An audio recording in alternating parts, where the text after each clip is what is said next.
Welcome to the Wickedly Smart Women podcast, featuring stellar conversations with emerging and established wickedly smart women. Thanks for joining us today as we celebrate women who are committed, care deeply, and have the courage to take action and create conscious change all around the world. Now here's your wickedly smart host, Anjel B. Hartwell.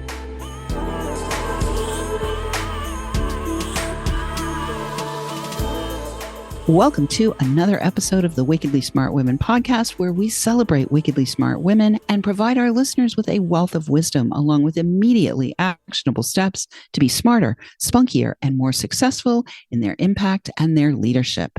This is your host, Anjel B. Hartwell, and today we welcome our special guest, Barbara Spitzer. Barbara is a trailblazer, but she never takes the easy route. Her successes have come with many twists and turns, obstacles, risks, and huge rewards. She's just wrapped a 35-year consulting career, most recently with Accenture. She now has a robust portfolio career where she is CEO of Two Rivers Partners, a private and nonprofit board chair and director, philanthropist, and guest lecturer at Columbia University. Her early life set her up for success. As an Army brat, she moved 12 times before age 10, and despite extreme shyness, learning differences, and anxiety, Barbara managed to earn a master's degree from Columbia and soar to the top of her career. The universe has let her know that this new chapter is about purpose and mission, where she brings decades of experience transforming global enterprises and helping them make more money, to helping organizations doing radically impactful work execute strategy, grow, and mature. I am so delighted to have you here with us today, Barbara. Welcome to the show. Thank you, Anjel. It's so great to be here. And thank you for that lovely introduction. Well, I want to dive right in, Barbara, to this idea of starting a new chapter. After a 35-year career consulting with some of the major consulting firms in the world. And I'd love to have you speak to our audience about what the experience has been like for you to transition out of that big, high-powered career into what you're doing now. Yeah. Wouldn't it be great if when we were born, there was a chip in our brain that said, you're going to have 3 chapters, 4 chapters, whatever it is. Make sure you prepare to write that book. And so you graduate from college, you have a career, like 30 to 60 is a big chunk. And then 60 is like that last chapter where I am. And I can't say that I ever really wrote down what I thought it was going to be, but it was always bubbling back in the back of my head. And so I started thinking about doing this probably about 2 years ago, the portfolio, the 5 domains that you mentioned. And as I told you, when we were preparing, I left Accenture about 6 months earlier than planned, which was great because I got to plot my portfolio career while not working full time. And it really happened fast. So I think if I were to tell my younger self, 30 to 60, hey, you know what? Work is great. I loved my working. I loved it. I also, I wanted to make money, but I was never one of those, like, I have to make so much money. I've got to have the biggest apartment. But what I wasn't thinking about was making enough money to fund this 3rd chapter. Right. So I could give to my nonprofits so that I can travel the world. I'm a scuba diver, so that I don't have to work full time and don't have to cut back on the lifestyle that I enjoy, which isn't lavish, but it's certainly nice. And so I think that 30 to 60 is like wealth creation for whether, you're putting the kids through college or not. How do you fund what it is that you want to do? Because I'm finding that in this chapter, I'm so much happier. I was able to walk away from things that I really didn't control, which can feel toxic, when you work for a large corporation. And now I choose how I'm spending my time. And I've chosen to focus on nonprofits and small growing organizations, marrying mission and money. And so I didn't necessarily plan it out, but that's where I landed. And I'm really happy. I mean, I'm not doing everything I want to do just yet. And I still am having a hard time figuring out how to manage my time because I say yes to a lot of things. And without that structure, of a corporation, it can get a little messy. So I think it's that, like if I were to say to anyone at age 30 to 60, start thinking about, you have to know what that last chapter is, but know you're going to have one. And you're not going to sit. I mean, if you want to sit on and go play golf, sure, go do that. That's great. But most of us, I think, want to keep working somehow. Well, I think we are part of a generation of women in particular who came up during a time where there was this push. 30 years ago, there was this cultural push to have a career, to be a career woman. Yeah. And so this particular age generation that you're talking about, who are in the early 60s, we were never really primed for stopping, right? And so then you hit this moment and it's like, oh, we're not doing that anymore. I left a 20-year career in real estate. So I left that earlier, I'm now in my fourth chapter, right? I left that earlier. So what I'd love to have you talk about is what inspired you when you left. It might be money, it might be lifestyle, but what else inspired you? You said the universe, right? Yeah. I'd love to have you speak about what inspired you to start afresh as an entrepreneur after such a long career in a corporate environment. Yeah. Well, you said something that reminded me of my mother, and she had 4 children. She had I was her third, and she was 23 when she had me. And then she started working at 35 and she reached the highest echelons of government services, retired from the Justice Department, advising Janet Reno, and retired at 68. Okay. So, she was one of the modern day feminists who raised me. And so, I watched my mother. She only retired just for political reasons without going into details. She was kind of done. And so I look at her, she started late and built this amazing career. And after that, she was a docent in the museum until she was 78, 79. And, my mom never stopped working. And I'm also really passionate about longevity. I'm reading a lot of books, like Outlive is a really great book right now. The Blue Zones, how do we make sure we live a long health span along with a lifespan? And so what inspired me, I had my business in 2015, and then I put it on ice for 5 years to go work for Accenture. They asked me to come run one of their large practices, kind of against my instincts. It's going to be toxic. You sure you want to do that?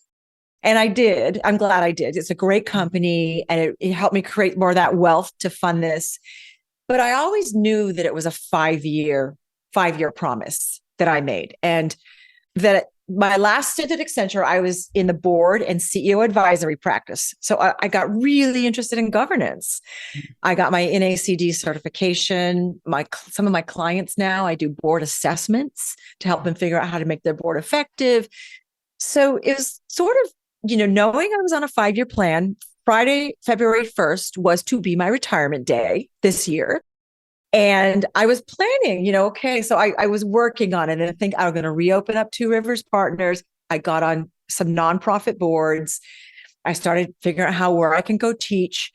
And I just secured my first private board seat. I'm looking for public company seats. So it sounds like I had this grand plan, but it was just kind of all coming together. And, I don't know about you, but I have a lot more to give to this world. And I have a lot of skills and capabilities, that I can bring to my clients and my nonprofits and my students. So yeah, I want to stay vital, young and healthy and energetic and, keep moving. So, and contributing. What I'm hearing from you is like, you really have a servant leader heart for making a contribution. Great. So let's talk a little bit about this idea of creating a portfolio career. My audience is worldwide, right? And so they're in different stages of development, of leadership, of self-leadership. Some are entrepreneurs. Can you talk a little bit about, in more general terms, what does that mean, a portfolio career, just to help our listeners get an understanding of what you've created? This is good. Yes. There's a book called Portfolio Life. I don't have it at hand. I can't remember the author. Portfolio Life. He's really one of the first people who actually wrote about what it is. And it used to be a concept for retirees, basically saying, when you finish full-time work, put together a portfolio of things to do. right? Do a little advisory, do a little boards, do a little nonprofit. Okay. And that's what it means. So a portfolio is you're not just going to work full time for one employer, Monday through Friday. You have multiple things that you do. So now I'm hearing a lot of people in their 30s and 40s who are looking or have built a portfolio career. It's no longer for the retirees, but it really is that, you find ways to earn money in non-traditional ways, start your own business, work part-time, be a fractional executive. You do philanthropy, whatever that means for you. And then board service is often a big part of that. But board seats are hard to come by. There aren't that many board seats, certainly in the US. And then you also do your fun. My fifth domain is family, fitness, fun, and friends. And you do a lot of that too. Right. So you don't work full time. And to me, the money that I make is my funding the next 10 years and funding my travel. Yeah, beautiful. So when you're describing it, what I'm seeing in my own vision is like you have puzzle pieces. You have a puzzle piece here, a puzzle piece here, a puzzle piece here, a puzzle piece here, and they all go together to create your portfolio career. And I love what you're saying about there are people in their 30s. I actually have somebody who lives in my house who's doing this exact thing. She's a professional chef, but she's also she's doing private dinners. She cooks for retreats. She sometimes works for other chefs when they're doing pop-ups. And then she's selling life insurance. So she's got like a bunch of different things, plus the fun. We have to have fun. If we're not having fun, we're not doing it. So what's the point? Yeah. I love that. What's the point? And so what I'm hearing and what I want our listeners to hear is that a portfolio career is something that is useful to be thinking about if you are approaching a retirement age and you have done a more traditional career. And if you're younger, you can also piece together a career that is multidimensional. And I think that's a key piece that I want to pick up on after we come back from the break. But right now we're going to take a quick break. Wickedly Smart Women, we could use your help. If you're enjoying this show, please consider joining our community, making a donation at wickedlysmartwomen.com, and sharing with your lovely lady friends that might benefit from our content. Help a gal out and let your mothers, sisters, daughters, friends, and colleagues know about the show so that we can serve them too. I want to say a big thank you to all of our listeners who are downloading, rating, and reviewing. We're welcoming thousands and thousands of downloads from all over the world. And I want to shout out this week to our listeners. We might as well shout out to our listeners in New York, where Barbara is, as well as to our listeners in the Czech Republic and Ethiopia. And we will be right back with Barbara Spitzer.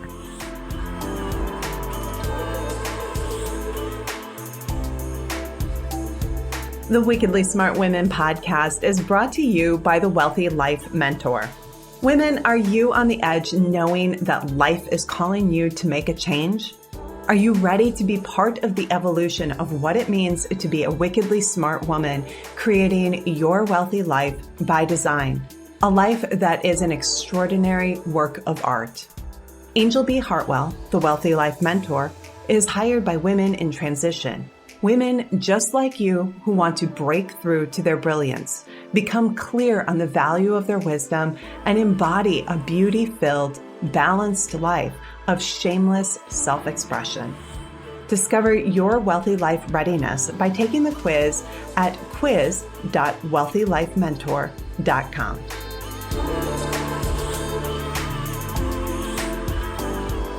And we are back with Barbara Spitzer. You can find out more about her at tworiverspartners.com, tworiverspartners.com. We will have that for you in the show notes.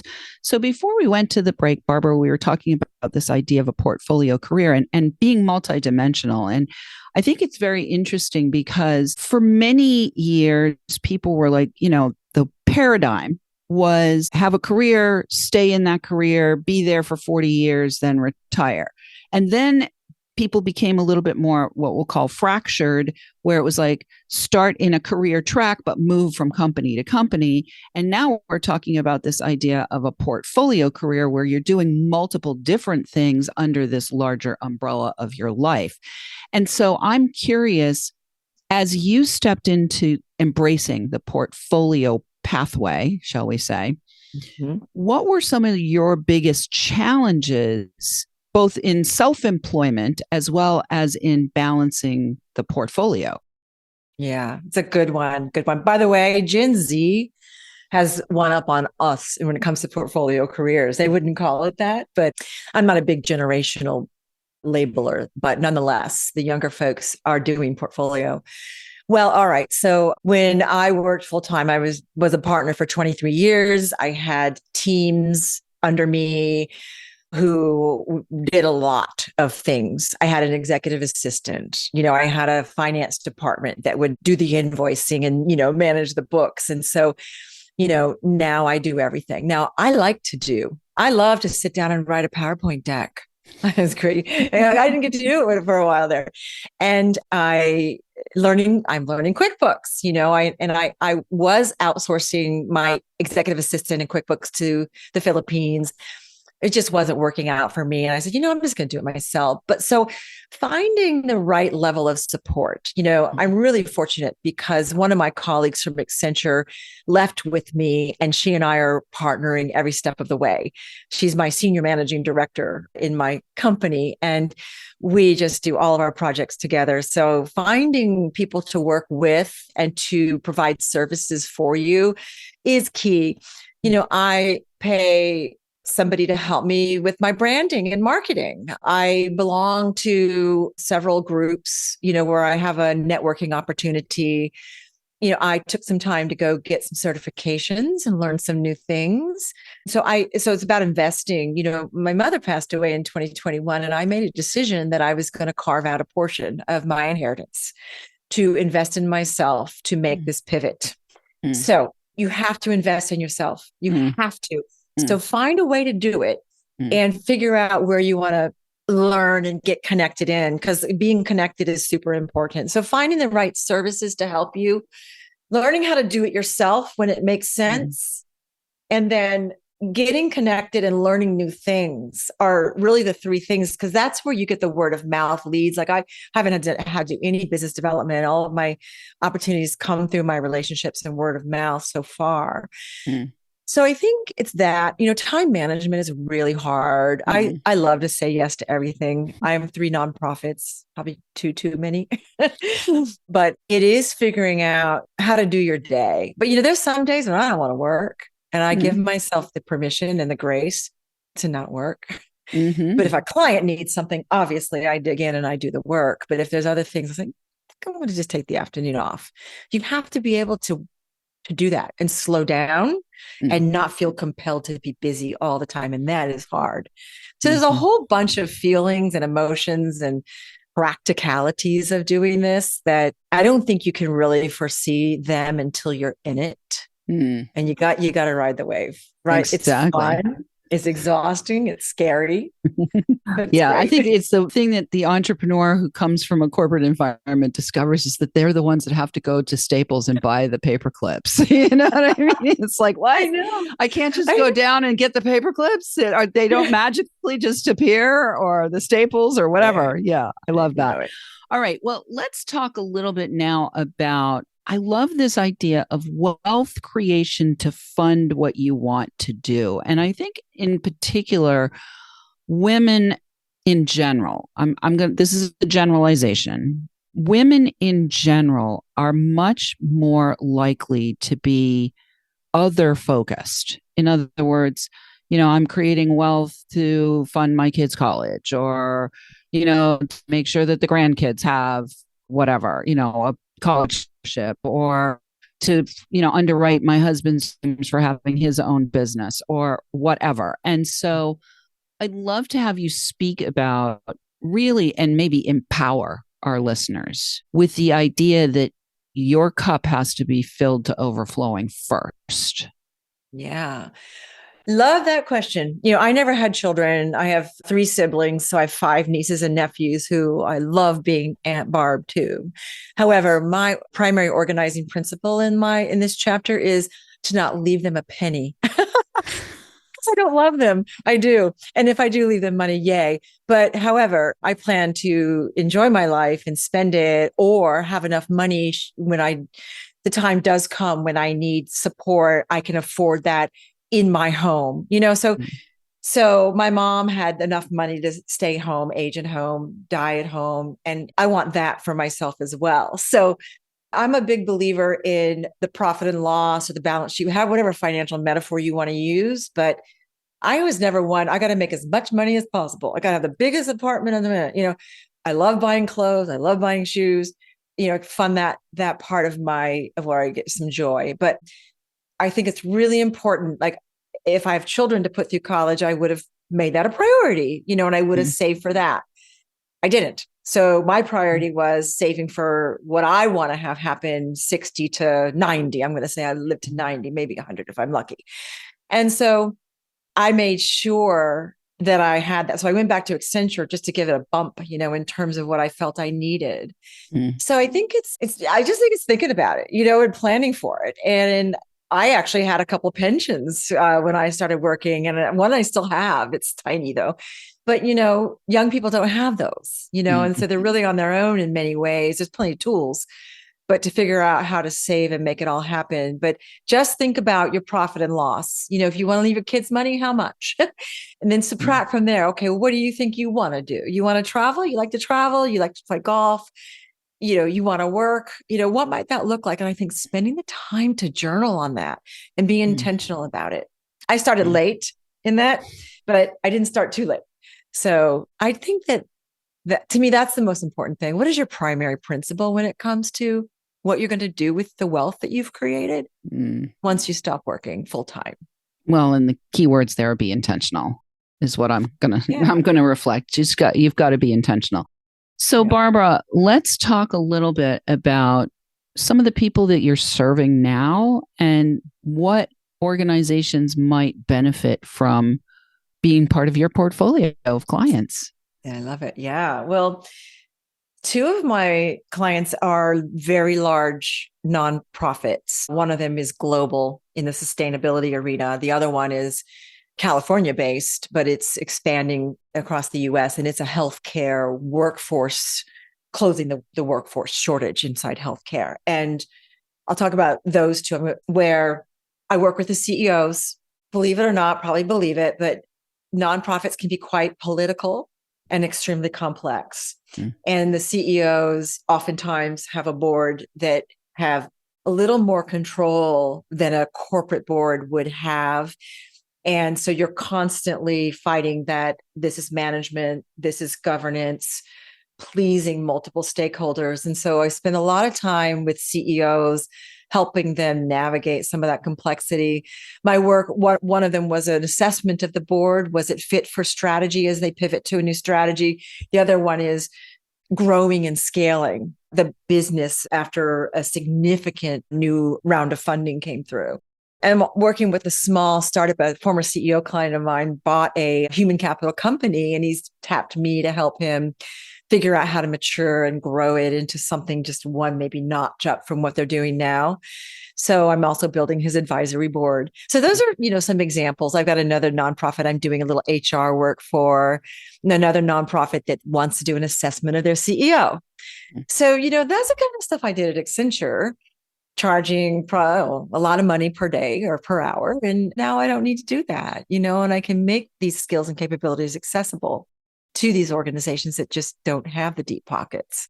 Because, I always say, when you're on your own, you make $1,000, you keep 800 of it. When you work for a large company, you make $1,000, you keep 500 of it. So money goes a lot farther when you're an independent. Sure. I get that. Well, we've only got a couple of minutes left. So in the last couple of minutes, what I'm interested in having our listeners hear a little bit more about is the whole idea of board service and being on an advisory board. And, is that something that's paid? Is it not paid? Is it, not paid, but it connects you to other opportunities? Can you speak just a little bit about the whole idea of being on a board? Love it. There are 4 kinds of boards you can join. There are corporate boards, publicly traded companies. There are private boards, which are either owned by PE or individual owners or families. There are advisory. PE meaning private equity. Private equity. Thank you. Sorry. That's a habit that's dying hard. Right. So then there are advisory boards, which are, you're not governing, you're giving advice. And then there's nonprofit boards. Okay. So corporate boards pay. They will pay a mix of equity and cash, and you have a pretty heavy fiduciary responsibility. They are very hard to find. Boards are trying to diversify. People of color, women, LGBTQ are kind of the three categories that they tend to speak about the most. But there's only like 350 board seats that open up in a given year in the United States. Hard to find, great to get. But there's large cap, mid cap, small cap, lot in the small and mid cap. And that's perfectly fun thing to do. Private, you most will likely just get paid in equity. And there's usually an event coming where they will potentially want to sell the company, merge the company. When that event happens, that's when you can cash in. They can be more interesting because there's just a lot of change going on. Advisory board, usually a small equity award. And, they're sometimes highly structured, not highly structured, but you pretty much paid in equity. Nonprofit, a give-get. So you don't get paid, but you have to give or get some level of money to fund the nonprofit, because two of my nonprofits don't get revenue from any other source than donors. So you have to be able to do your give-get. But those are the 4 ways you can serve. And it's really fun and it's different, but it's hard to make that pivot from operational leadership to governance. Ah, beautiful. Well, what a pleasant interview. I really enjoyed it today, Barbara. Lots of data for our listeners, and really glad that you were able to join us today. Listeners, we love feedback. Please let us know what you think of today's episode. Go right now to wickedlysmartwomen.com to join our community, share your takeaways, ask questions, or submit guest suggestions. Thanks so much for tuning in. Keep your ears open, and remember, you are a wonderful woman. Thanks for tuning in, downloading, and listening. Be sure to rate and review Wickedly Smart Women on Apple Podcasts and share with other women who can benefit from today's episode. Wickedly Smart Women is the premier podcast series for informing, activating, and inspiring the leader who carries profound wisdom and knows that now is the time to welcome wealth. We welcome your feedback and guest suggestions and invite you to subscribe to our mailing list to be notified of each new episode at wickedlysmartwomen.com.